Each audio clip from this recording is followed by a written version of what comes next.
At this juncture, I want to invite Charles Drago to come forward and Deborah Conway subsequently to address issues about what can be done with regard to promoting understanding of what we know about the death of JFK. Charles.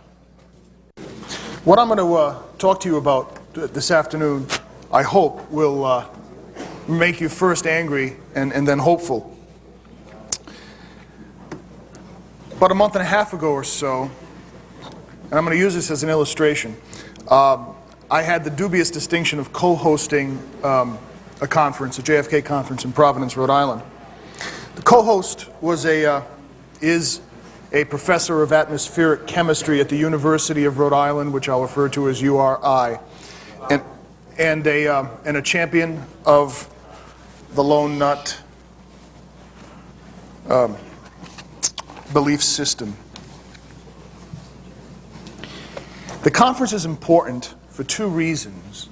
It focuses our attention on a question: how, in 36 years after the event, can we still be engaged in the conspiracy, no conspiracy debate? And it also illustrates how we are engaged with an active and sinister enemy whose intention is not only to continue the cover-up, but to perpetuate those systems which took John Kennedy's life. It reveals the latest strategies in their war against the truth and against this country.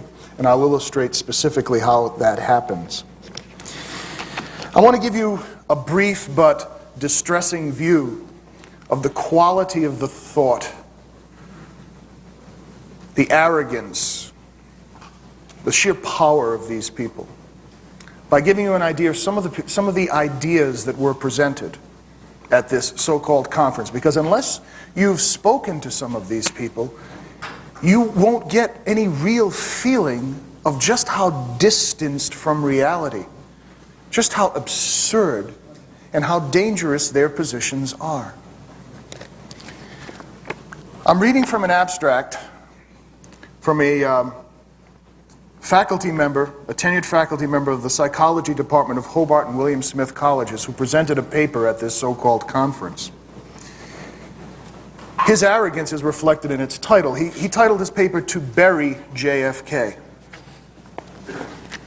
Now, as I read this paragraph from his abstract, I want you to keep in mind the individuals who presented to you Friday and yesterday and today. Keep in mind the distinguished nature of their accomplishments. Keep in mind their motivations. Keep in mind the quality of their presentations. Here's what this professor of psychology would have us believe of them and us all. Part of his psychological analysis, and I'm quoting, will be the claim that the conspiracy community, for reasons derived from the conspiracy voice, is psychologically and cognitively impaired. And more importantly, that impairment is typical for the epistemology of popular culture in America. Other revisionist history conspiracies, like the recovery from repressed memory and the alien abduction movements, will be analyzed and offered as kindred exemplars of the same type of impairment. End quote. So I would like to urge all of us here to contact our nearest clinics and to seek help now before it's too late. It would be funny, but this character presents it honestly, openly, directly, boldly. He reveals that the targets of this operation are academics and students, and ultimately history. Academics are being targeted so as to give those who would otherwise be ignorant of this event a foundation to defend the lone gunman theory, a foundation based in pseudoscience. It is clear. I watched the chairman of the political science department at the University of Rhode Island, in whose department this course is being taught by a professor of atmospheric chemistry, simply be enthralled by the nonsense, to accept it, to see it as being supported by unassailable scientific proof. It was startling, it was terrifying, and it's going to be happening more and more. I want to talk about the students who are targets, not just at this university. The students who are truly the victims of an intellectual molestation. Students who, in the defense of their professor when he was hoisted on his own petard any number of times, whose defense of this guy is most closely akin to some sort of Helsinki syndrome. They are intellectual and emotional hostages of this authority figure, and yet they're the first to defend him, and yet something within them is reacting against what he's telling them. Time after time they would say, well, I believe in conspiracy, but I've never seen any proof for it. I've never seen any proof for it. What does this tell us about the even-handedness of the course? One of the fallback positions of this professor is that, well, regardless of how my students come down on the conspiracy, no conspiracy question, at least I will have instilled in them cognitive thinking, critical thinking skills, which will serve them well through the remainder of their academic and professional careers. Well, the lie was put to that by the students themselves when they delivered their papers. I'll give you two quick examples. One of the students got up to defend the single bullet theory. And he made the following statement. I paraphrase. He said, studies have been done to show that emergency room physicians are incorrect in their initial diagnoses 70% of the time. So we can dismiss the observations of the emergency room technicians at Parkland. Well, if this young man was truly applying critical thinking skills, he would have understood, he would have at least taken into account the fact that Parkland Hospital is one of the premier emergency medical centers in the world, that it is constantly being inundated with gunshot wound victims, and that the only measure of the accuracy of emergency room physicians' ability to diagnose wounds would be an analysis of those physicians' track records who attended John Kennedy that day. There were other examples. A young woman who was a psychology major presented a rehash of Renatus Hartog's evaluation of Lee Oswald. Essentially, he was predisposed to violence and perfectly capable of killing the president. Her critical thinking skills were not sufficiently developed so as to have her investigate the manner in which Hartog's testimony to the Warren Commission is shown to have been close to, if not over the line of perjury. She didn't think to look at that, didn't mention it, didn't know anything about it. Still on? Yeah. Point is, if the object of the class was to instill critical thinking skills, these papers get Fs. If the object of the class is to recruit young lone nut soldiers, then the papers get an A. 7 minutes. Okay. When I began dealing with this fellow in this conference, I called him, in his ilk, flat earthers. Members of the Institute for Creative Anachronism, people who were making an outrageous claim. But I came to realize that that was too benign, too cute a description. What we have going on out there is the equivalent of Holocaust denial. And what we have in this pseudoscience that they're bringing to the table is the equivalent of the old Institute for Historical Research, where they had people going into crematoria and the camps and chipping away at the mortar and saying, well, we've run tests and we've discovered no traces of cyanide gas in the mortar, therefore the Holocaust didn't happen.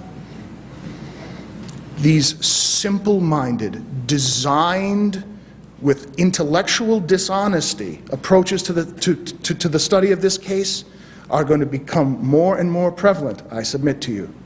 And so our responsibility to get out there and use what we know is heightened. Because the war is ongoing, the enemy is there. I want to make it quick. Okay. We have to ask ourselves a question. I've asked it in Dallas and to other groups, and I've yet to hear an answer. And I don't expect to get one today, but it's the ultimate question we have to ask ourselves. What do we want? What should all of this result in that would make us happy, and if not go home, then at least stand down into a vigilant or a guard mode? Everyone here has to think about that question and come up with an answer. And we have to come to some consensus on it because we cannot plan a route unless we have a destination in mind. And I have yet to hear from any in any meaningful way representative of the majority of our viewpoints where we want to go? We have to answer that question. We have to answer the question, what are we prepared to do? Yesterday I used the term war often. I used the term propaganda often, and a few people have said that they were uncomfortable with those terms. Well, I'm reminded of Gandhi's dilemma when asked if his nonviolent approach to social change would have worked if instead of having his country occupied by the British, they had been occupied by Hitler and his troops. And Gandhi had no ready answer, although he did seem to imply that his methodology would have been slightly altered. In the past, I've argued for us to assume the methods and tactics and weapons of the enemy in order to effectively combat and win. And yet I'm as troubled by that as anyone here. I don't want to sell my soul to the devil to beat the devil. That trick never works.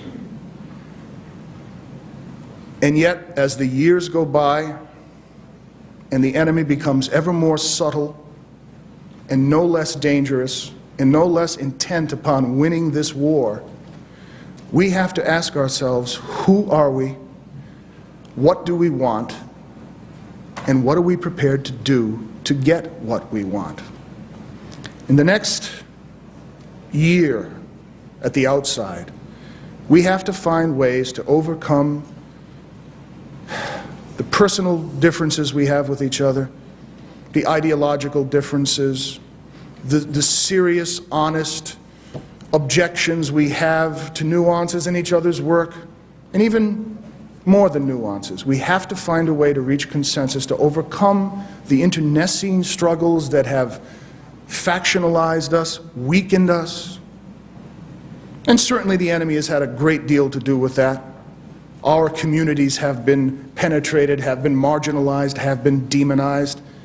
But it does no good to point the finger out there and cry into our beers and say, my God, they're so strong, they're beating us.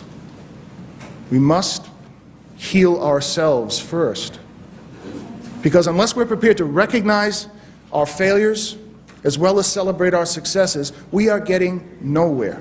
I don't know how it's going to happen. I'm not wise. I'm often foolish, but I know that unless we can do it, we fail.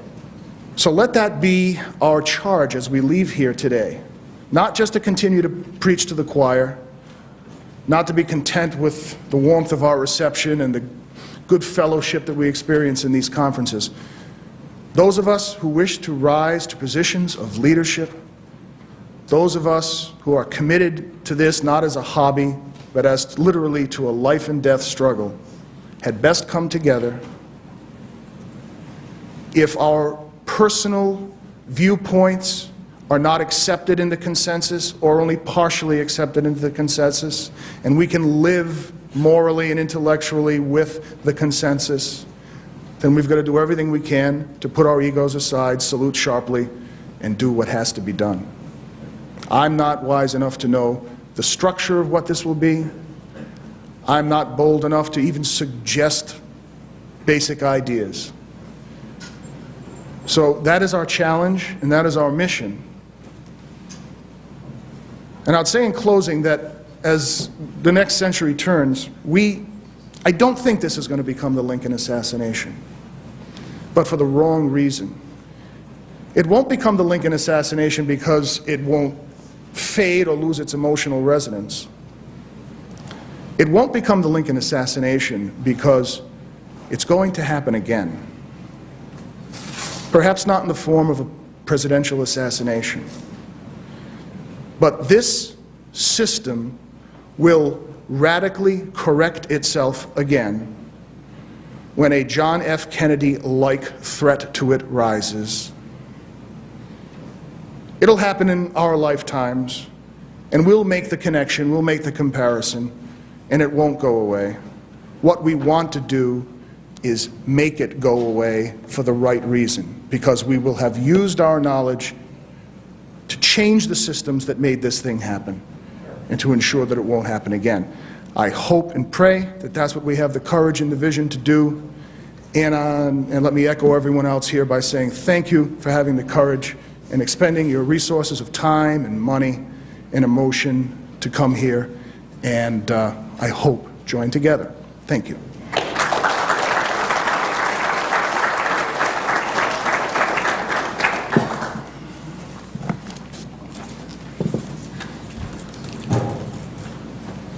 Our second speaker is Deborah Conway.